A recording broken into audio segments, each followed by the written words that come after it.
शिवं शिवं। नमस्कार, आप सबका हमारे चैनल श्रीमद् होम रेमेडीज पर स्वागत है। इस वीडियो में हम आपको बताएंगे कि शव को अकेला क्यों नहीं छोड़ा जाता है। शास्त्रों के अनुसार और विज्ञान के हिसाब से भी हम आपको बताएंगे क्या कारण है। और आप कोई भी स्पिरिचुअल प्रोडक्ट omja.com या shivago.com से प्राप्त कर सकते हैं, जेन्युइन, ऑथेंटिक, लैब सर्टिफाइड और साथ में अभिमंत्रित भी।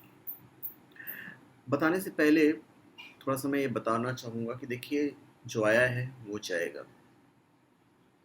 नक्षत्रों के हिसाब से हमारी आयु भी निर्धारित है और इसे ही जीवन चक्र कहते हैं, जन्म चक्र कहते हैं।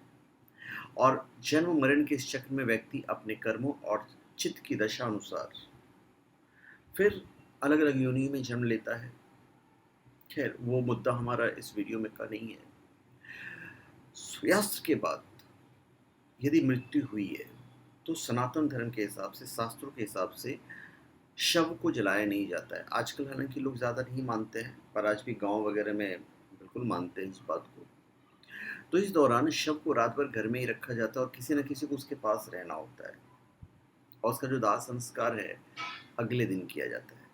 शास्त्र ये कहता है कि यदि व्यक्ति को रात को ही जला दिया गया तो उसे मुक्ति नहीं मिलती है और ऐसी आत्मा असुर, दानव या फिर पिशाच की योनि में जन्म लेते हैं।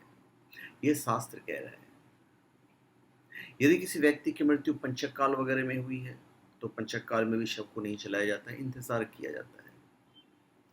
गरुड़ पुराण सहित कई धार्मिक ग्रंथों में उल्लेख है कि यदि पंचक में किसी की मृत्यु हो जाए तो उसके साथ कुल खानदान में भी कुछ और लोग की या 5 लोग की मृत्यु हो जाती, ऐसा गरुड़ पुराण में लिखा हुआ है। तो इसका तोड़ भी है कि आटे का, बेसन का या कुश का शव बना दिया जाता है और उसे भी शव के साथ में दाह संस्कार कर दिया जाता है। कभी कभी इसलिए भी रखना पड़ता है कि पुत्र पुत्री आजकल सब बाहर रहते हैं, जब तक वो आ नहीं जाए तब तक उन्हें रखा जाता है। क्योंकि कहा जाता है कि पुत्र और पुत्री जब अग्नि देते हैं, पुत्र या पुत्री, तभी मृतक को शांति मिलती है। अब हम मुख्य कारण पे आते हैं।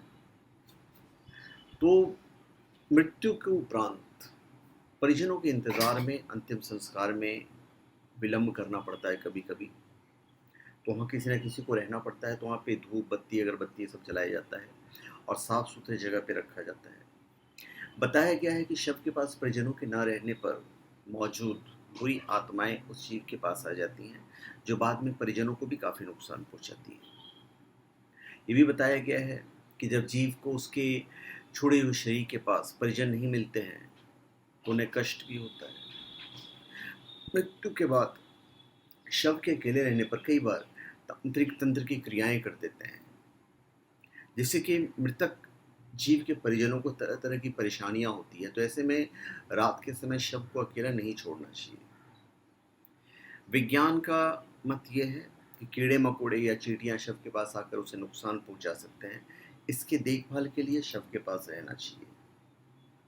मतलब शव को यदि अकेला छोड़ दिया जाए तो उसके आसपास लाल चींटियां, अन्य कोई नरबच्ची रेंगने वाले प्राणी या पशु आकर शव को क्षति कर सकते हैं।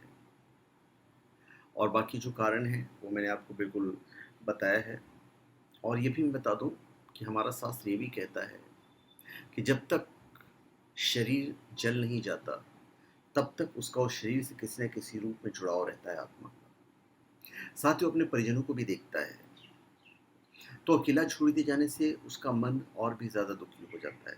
हालांकि अधिकतर लोग तो गहरी नींद में चले जाते हैं, बहुत ज़्यादा स्मृतिवान या चेतनावान ही जान पाते हैं कि मैं मर चुका हूँ। ये भी फैक्ट है।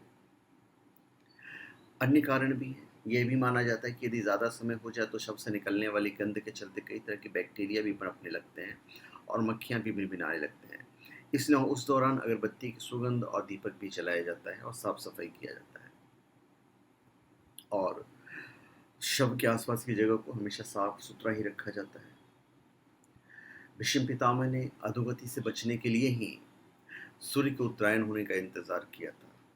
उत्तरायण में प्रकृति और चेतना की गति ऊपर की ओर होने लगती है। तो पुराणों के अनुसार व्यक्ति की आत्मा प्रारंभ में अधोगति होकर पेड़ पौधे, कीट पतंगे, पशु पक्षी योनियों में विचरण कर ऊपर उठती हैं और अंत में वह मनुष्य वर्ग में प्रवेश करती है।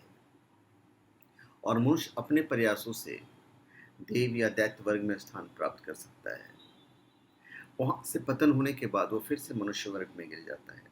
तो यदि आपने अपने कर्मों से मनुष्य की चेतना के स्तर से खुद को नीचे गिरा लिया है, तो फिर किसी अच्छी योनि में जन्म नहीं होगा और ये क्रम फिर चलता रहता है, अर्थात व्यक्ति नीचे गिरता है या कर्मों से ऊपर उठता चला जाता है। तो धन्यवाद। आप सबका हमारे चैनल पर स्वागत है। आप हमारे चैनल पर सब्सक्राइब करें और अपने कमेंट दीजिए। धन्यवाद।